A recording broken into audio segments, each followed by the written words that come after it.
Hello दोस्तों, चलिए आज मैं आपको सिखाऊंगा काइंड मास्टर से स्लो और फास्ट वीडियो किस तरीके से बनती है।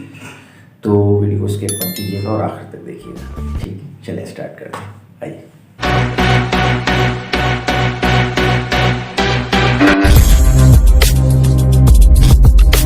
आप काइंड मास्टर में जाएं, काइंड मास्टर को ओपन करें।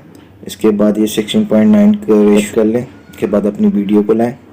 उसके बाद ये ऊपर कैंची में स्प्लिट करें, स्प्लिट टू प्ले हेड, इसमें जाएं और अपनी वीडियो को बीच में से थोड़ी सी स्प्लिट करते रहें। इस तरह 3-4 हिस्से इसके स्प्लिट कर लें। उसके बाद फर्स्ट वाले पार्ट को आप, ये स्पीड का ऑप्शन है, यहाँ से जाके ये 0.5 पे ले जाएं तो ये स्लो हो जाएगी। दूसरे पार्ट को आप फास्ट कर दें, 1.5 पे ले जाएं।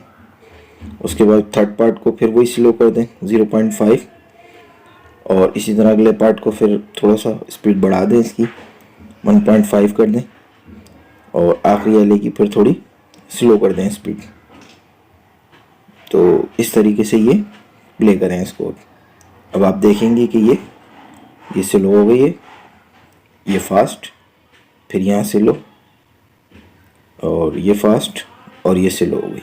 फिर इसको डाउनलोड करें। ये देखें आप, आफ्टर एंड बिफोर, ये आपके सामने रिजल्ट आप देखें।